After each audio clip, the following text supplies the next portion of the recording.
చేద్దాం అనుకుంటున్నా అంటే పానీపూరి ప్రిపేర్ చేసిన, అది ఎట్లా చేసినాం నేను మీకు చూపిస్తా. అండ్ ఇది టేస్ట్ ఎట్లుందో శ్రీకాంత్ చెప్తాడనమాట. తయారీ విధానం మొత్తం క్లియర్గా చూపిస్తా. నేనైతే పానీ కోసము రెడీమేడ్గా ఉన్న పౌడర్ తీసుకున్నా, అది మనం ఇంట్లో కూడా తయారు చేసుకోవచ్చు. సో నాకు ఇప్పుడు ఏంటంటే పుదీనా కొత్తిమీర లేవు కాబట్టి నేను ఆ రెడీమేడ్ పౌడర్ని యూజ్ చేసుకున్నా.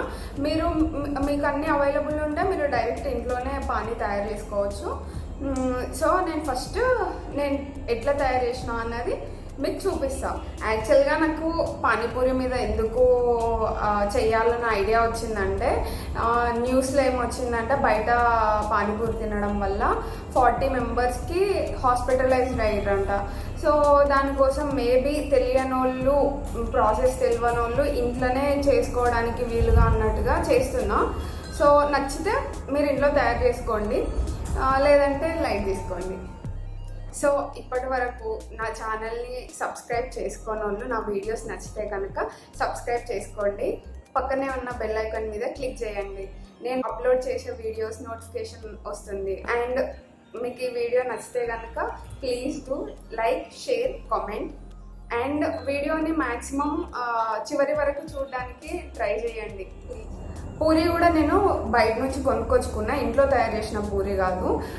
బయట కూడా చాలా పానీపూరి ప్యాకెట్స్ చాలా దొరుకుతాయి. పూరికి కూడా పెద్ద కష్టపడాల్సిన అవసరం లేదు, ఇంట్లో తయారు చేసుకున్నా కూడా ఈజీగా ఉంటుంది. కానీ నేనైతే ఇవి అన్నీ రెడీమేడ్గా తెచ్చుకున్నా. ఏంటివంటే పానీకి కావాల్సిన పౌడర్ అండ్ పూరి నేను 2 రెడీమేడ్గా తీసుకున్నా, మిగతావి నేను ఇంట్లో తయారు చేసుకున్నాం అన్నమాట. సో ఫస్ట్ మనము ఆలు మసాలా తయారు చేసుకున్నాము. దానికి కావాల్సిన ఇంగ్రీడియంట్స్ ఏంటంటే, ఒక పెద్ద ఆలు తీసుకొని బాయిల్ చేసుకోవాలి. దానికి ఆనియన్స్ కొద్దిగా, టమాటోస్ కొద్దిగా కారము, కొద్దిగా ఉప్పు, కొద్దిగా ధనియా పొడి కలిపి బాగా ముద్దగా మిక్స్ చేసుకోవాలి. ఆ తర్వాత స్వీట్ చట్నీ తయారు చేసుకున్నాము. దీనికి కావాల్సినవి బెల్లం కొద్దిగా, చింతపండు గుజ్జు కొద్దిగా, కారం కొద్దిగా, సాల్ట్ కొద్దిగా. ఇది బాగా మిక్స్ అయ్యాక దీంట్లో కొద్దిగా వాటర్ యాడ్ చేసుకోండి. ఆ తర్వాత నేనైతే శ్రీహరి పానీపూరి మసాలా తీసుకున్న 50 గ్రామ్స్ది. మీకు ఏ మసాలా అవైలబుల్ ఉంటే ఆ మసాలా యూజ్ చేసుకోండి. సో ఈ 50 గ్రామ్స్ పానీపూరి మసాలాకి 2 లీటర్స్ ఆఫ్ వాటర్ యూజ్ చేసుకోవాలి. సో నేను హాఫ్ పౌడరే యూజ్ చేస్తున్నా కాబట్టి 1 లీటర్ వాటర్ తీసుకుని లో 1 spoon green chilli paste add చేసుకుంటున్నాం. సో దీన్ని బాగా మిక్స్ చేసుకోండి.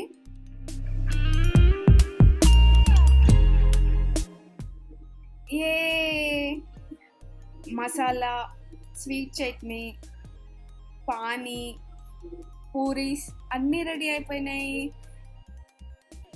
టేస్ట్ ఎలా ఉందో తెలుసుకుందాం రండి. ఇప్పుడు టేస్ట్ చేద్దాం ఎట్లుంటుందో ఏమో. ఫస్ట్ టైం చేస్తున్నా, ఇదివరకు అయితే ఎప్పుడు చేయలేదు పానీపూరి. సో టేస్ట్ ఎట్లుంటుందో చూద్దాము. బాగుంటుందనే అనుకుంటున్నాం. సో ఇప్పుడు శ్రీకాంత్కి పెడదాం, ఎట్లుందో చెప్తాడు. మన ప్రయోగం హస్బెండ్స్ మీదనే కదా.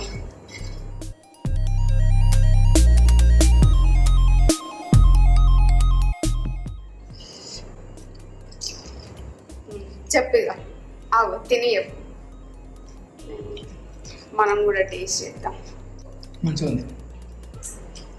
నీకు బయట తిన్నట్టే ఉందా? సేమ్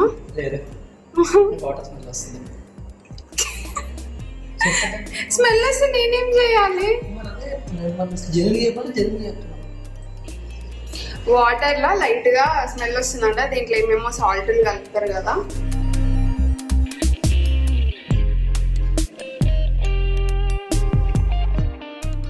మంచిగా ఉంది, కొంచెం పులుపు తక్కువ అయింది కదా, సాల్ట్ తక్కువైందా, అన్నీ ఓకే ఉన్నాయా? నాకు కొంచెం పులుపు కావాలి కదా ఇంట్లో. శ్రీకాంత్ అయితే చాలా బాగుందంట. సో ఇది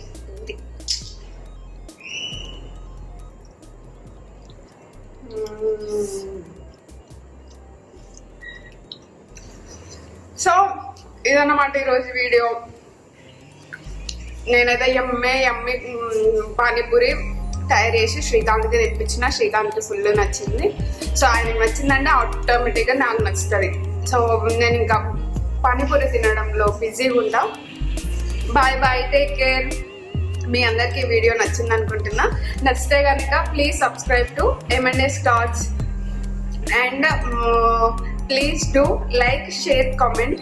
పక్కనే ఉన్న బెల్ ఐకాన్ మీద క్లిక్ చేయడం మర్చిపోకండి. నా ఫర్దర్ నోటిఫికేషన్స్ మీకు వస్తాయి. ఓకేనా? Bye, take care, love you, see you all.